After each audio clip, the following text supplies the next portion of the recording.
Hello, everybody. My name is Dr. Shahab Shabbir. I'm an assistant professor of law at the Maldives National University in the Republic of Maldives, and I welcome you all to the second part of the talk entitled Organ Transplantation Science, Science, and the Law. Let's talk about the religious ideology and then we'll talk about the laws. How the religions see different religions of the world, they see the organ donation as. Okay, so like major different religious groups and denominations, they have varying views on organ donation of a deceased and live bodies, and depending upon their ideologies. So different opinions can arise. So it's important for the medical fraternity to decide first to give them an idea, because some of the ideologies they believe that persons can donate their organs but only after their death, right? But then some of the ideologies believe that even if you are alive, you have got all the right to donate organs from your own body. So we'll be looking at different religious groups how and different religions, major religions of the world, and the religious texts, how they look up, with the organ donation and how they view it as. So let's start with Christianity. Christianity generally supports organ donation, and it see it as an altruistic act and leaves the process to the individual decision. The Church of England recently has stated that organ donation is an act of Christian duty. Uh, Talking about Catholicism in Christianity, they believe that the dead body is designed for resurrection and eternal life. However, love and communion are key beliefs in Catholic religion, and an organ donor's act is considered as an act of self giving and communion with the God. The New Testament suggests in the Gospel of Matthew 22, chapter 22, verse 39, it says, "Thou shalt love thy neighbor as thyself." Pope John Paul II interpreted this golden rule in his quote, and I quote him. He says, "We shall receive our supreme reward from God according to the genuine and effective love we have shown to our neighbor." Pope Benedict XVI has owned a donor card since 1970s. But deceased popes cannot become organ donors as per the rule of the church, because their bodies must be buried intact and preserved as potential relics. Then in Christianity, there is one group. Generally, all the groups of Christian denomination of Christianity, they support organ donation. But in Christianity, there are two groups rather. One is Greek Orthodox Church and Jehovah's Witness, which do not allow anybody to, accept any external blood products. Their view on organ donation is complicated by the medical procedure itself. Jehovah's Witnesses believe that organ donation with no transfusion of blood is an individual decision, but they generally, discourage the organ donation. And the same is the standing and viewpoint of Greek Orthodox Church. Then comes Islam, that is another major religion of the world. It is generally believed that it is controversial in Muslim group, because there are a lot of schools of jurisprudence in Islam. But generally, the Islamic religious leaders, they accept organ donation during the lifetime, provided it does not harm the donor, and after the death, in order to save someone's lives. So they accept it and they approve it. In Islam, there are two major groups, that is Shia and Sunni. And in Sunni school of jurisprudence, there are some sub schools like Shafi, Maliki, Hanafi, and Hanbali. And then there are one group, that is Gair Muqallid, who do not follow these schools. And there is the system called as the source of Islamic law, in which the third very important source is Ijtama. And the scholars of all these Muslim groups, they have, this consensus of opinion that organ donation, although Allah has given you, because the Muslims believe that the body is an amana, is the property of Allah, and we must give him back in the same form without, giving. It's like an amana, so you cannot make any changes to your body. But when it comes to support the humanity at large, the scholars, they believe that you can donate your organs. Generally, in traditional Muslim communities, people do not like to bury their deceased loved ones with the organs not available in the body, or organs being taken out, or the body in not the purest form. They do not love it, but still as per the scholars, now it is allowed. So that's why a lot of Muslim countries have allowed it. Even Saudi Arabia, traditionalist Muslim nation, has allowed for the organ donation with some conditions, like the organ donor must be aware, and if it is going to harm the organ donor, then it must not be done. Otherwise, if it is okay for the organ donor, then it can be donated. Then in support of organ donation, Muslims, they forward the view of Prophet Muhammad sallallahu alaihi wasallam, where he said, there are a lot of hadiths where, like, one hadith is that whoever helps another will be granted help from Allah in the hereafter. Then one of the another hadith of Prophet Muhammad sallallahu alaihi wasallam is that you must like your the same to be done to your brother as you like it to be done to you. That is, you must like the same to be done to you, so you must like the same to be done to your brother. So give him like what he need. And then one verse of Holy Quran explicitly says that whoever has killed a innocent human, it is as if he has killed the whole humanity. So it means, the one who has saved a human being, it means as if he has saved the whole humanity at large.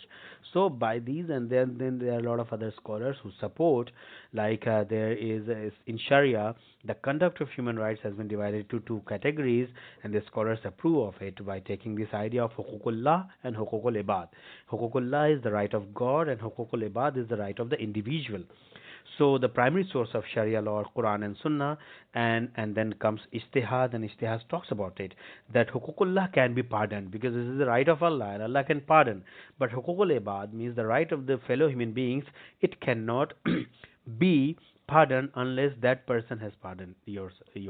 So likewise, so it is like Huququl Ibad has been given prime importance even over Huququllah. So that becomes important idea of organ donation that comes from the Muslim group or Islamic edicts. In 1996, the United Kingdom Muslim Law Council declared that organ donation coincides with the Islamic belief. And in 1995, Saudi Arabia has permitted both living related and cadaveric donation of organs. In Pakistan, Bangladesh, Malaysia in 1995, Indonesia, all these countries have legalized and approved and accepted the importance and significance of organ donations, and it's very much easy in these Muslim countries to see the process of organ donation going on very well. Then let's talk about Judaism. Like Islam, the body in Judaism is also seen as a property of God, and nobody has a right to make any changes to the body. But then there is a system, a law in Mishnah, that is one of the book of Judaism, which the principle is called as Pikuash and Nefesh. The term Pikuash Nefesh actually means the importance and preservation of human life. And for the Jews, it overrides virtually any other religious rule. The principle says that when the life of a specific person is in danger, almost any religious law becomes inapplicable, and the first and foremost duty of a Jew is to save the life of that person. And because of this particular Pikuash Nefesh principle, the Jews have been encouraged. Generally, all the Jews they have been encouraged, and they are encouraged to donate their organs. The Orthodox Jews ethics, they are divided a little today in Israel about the issue of organ donation, but in general, at large, the Jews, they encourage in their communion, in their group, to go with the organ donation and transplantation. Then comes Buddhism. Buddhism is also another major world religion, and Buddhism has got one idea. Buddhism neither supports Buddhism nor prohibits, because the principal idea of Buddhism is up deepo bhava, be your own light. So Buddhism has given freedom to its followers to do whatever they think good to do. So Buddhists are generally encouraged, like Dalai Lama has encouraged people at many occasions to donate their organs at different points of time. He is encouraged, and other Buddhist religious leaders from different countries like Sri Lanka, like Japan, like Cambodia, Thailand, and Myanmar, they have been seen encouraging people because in Buddhism there is no prohibition of organ donation things, and it is generally left upon individual decision. So that's why they just promote and encourage their followers to do this organ donation things. Then comes Hinduism. Hinduism is also, it's the world's oldest religion, and this Hinduism, the basic idea of Hinduism is also based on kindness, and it is like in Hinduism, the physical integrity of the body after death is not considered important. In life, once somebody is alive, Hinduism gives importance, but once you are dead, the physical integrity is not important, because Hinduism says in Gita, Lord Krishna says, Nadam Chedanti Shastrani Nanam Dahati Pavaka Na Chanam Kledyanthyapo Na Shoshata Marutah. It means the Atman, that is the soul, has the properties that weapon cannot pierce it, fire cannot burn it, water cannot moisten it, and wind cannot dry it. So once your soul has left your body, then whatever you are going to do with your body is not the problem. That's because the soul has left the body. So generally in Hinduism, it is said that after the death, you can donate any part of your body. So traditional Hindus might be, sometimes they're reluctant because they think that every part of the body should go to the funeral pyre of their loved ones.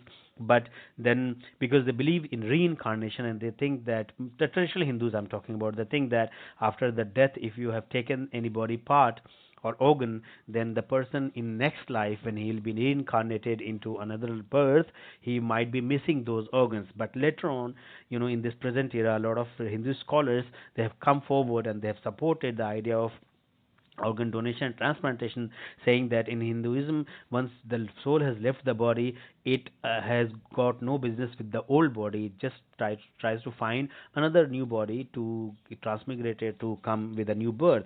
Also, they promote the organ donation in the lifetime by quoting one very important quotation from the holy books. It says, "I am nija paraveti garna lagu chetam uda charitanam tuvasudhav kutumkam." It means, this is mine, that is yours. These kind of ideas are being promoted by those who are of lower thoughts and birth. So if you want to be born in your next life, if you want to be born as a noble soul, then try to give whatever you possess to everybody who comes to you, and the one who is in need, give everything, even if it comes to if it comes to your life, even give your life to others, so that you can get a good life in your next birth, like that. Then comes Jainism. In Jainism, compassion and charity are considered as the major virtues, and then that's why organ donation has been widely supported by the Jain community, leaders, and monks. And it has been reported that in Mumbai, 85 to 90% of all organ donations, including eye donations, are done by Jains and Gujaratis. Generally, they are Jains, right? And then Gujarat has considerable success with the eye donation program due to a significant population of the Jain community, which considers eye donation as a sublime form of charity. And then there are other major religious groups as well, which have been seen generally supporting the organ donations. The religions against the organ donations, as I told before, they are like Greek Orthodox, and then Jehovah's Witness. Another important religion is Shintoism, which has some religious foundations, and they do not support or promote organ donation, although the new era scholars, or the scholars of the modern era, they have been seen, like getting musings to have support this organ donations. And then Gypsies is also another group which doesn't support organ donation things. Then let's talk about the legal issues related to medical things of organ transplantation. So the legal issues is based on the medical jurisprudence and the law. There is a full-fledged comprehensive legal system about it. It talks about the ethics and morality, and then the legal assessment and the legal arrangements of it. I'll talk about it. So it is based on the medical jurisprudence of teleological ethics and deontological ethics. Teleological ethics talks about the ends, the primary goals with the action of goodness or badness. It depends upon the end of a process, while deontological says what is the end It's not concern, it's all about the duty, and primary thing is the action. So deontological says we should act in such a way to make the greatest number of people as happy as possible, while teleological says that the concern is of the best of result, or the end should be pleasant. Both these theories are supported by another jurisprudential theory that is called as utilitarianism of John Stuart Mill. So John Stuart Mill's theory of utilitarianism says that the greatest good of the greater number of people is more important, and organ donation things in medical jurisprudence is supported by these three theories of deontological, teleological, and J.S. Mill's theory of utilitarianism. Legally speaking, world over, there are two systems that has been given by the law at large. Number first is opt-in system, and first second is opt-out system.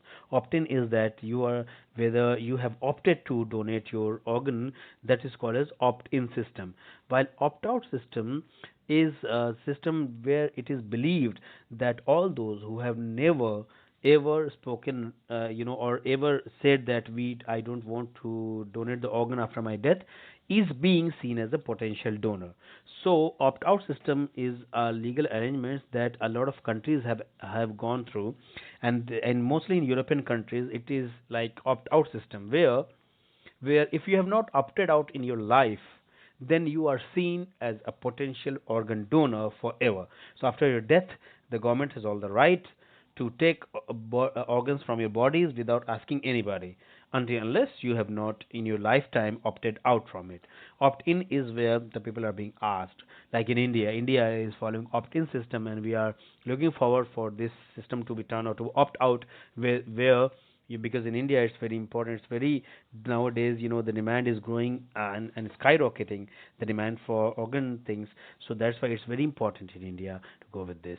Now, in India, the primary legislation that is related to organ donation is the Human Organs Act that was passed in 1994, and it is aimed at regulation of removal, storage, and transplantation of human organs for therapeutic purposes and for prevention of commercial dealings in human organs.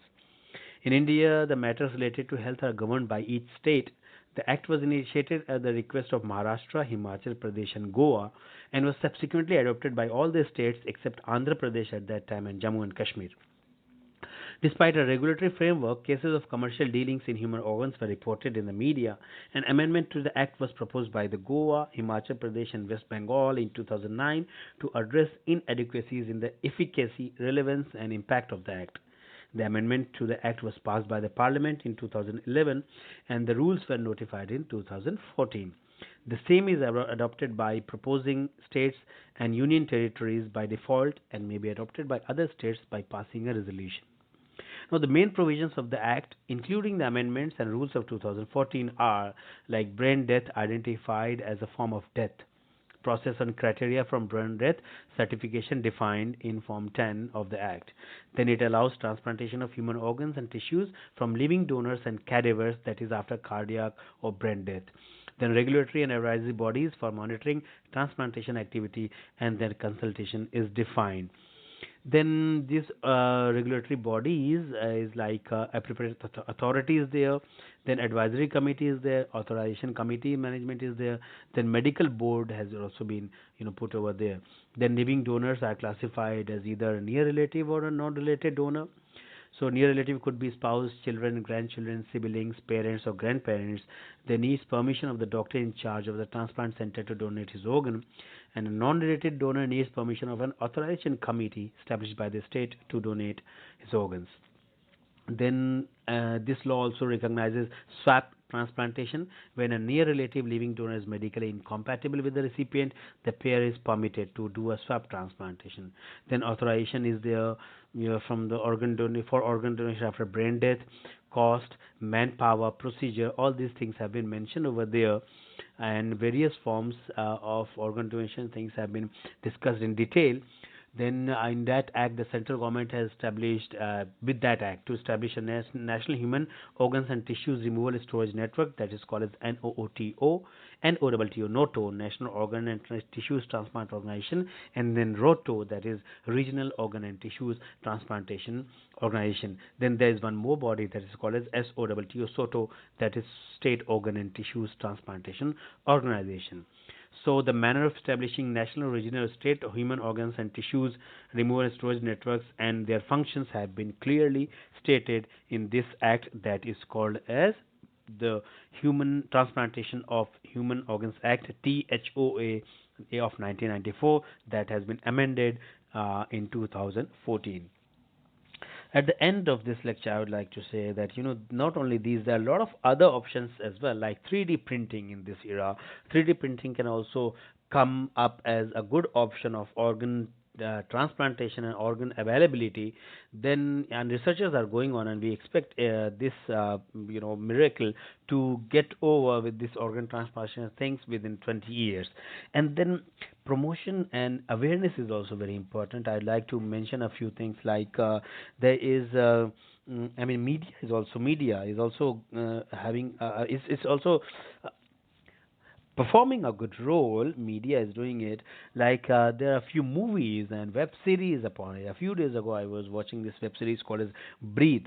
Breathe web series that is available on Amazon Prime, where the importance of organ donation and transplantation has been beautifully carved out.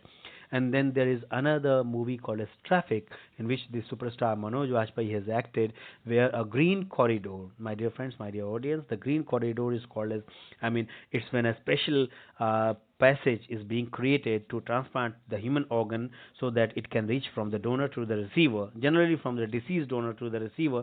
That passage is called as green corridor.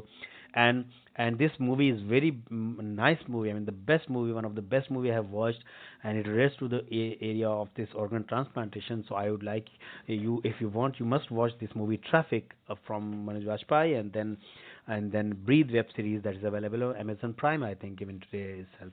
So this was all about it. I'm sorry I took, I think, a long time because these are some very important points, and I hope to come up with more points if I'll get some of your, I mean, feedback, and if you there's a demand or request to speak about this issue, I'll be more than happy to speak upon it.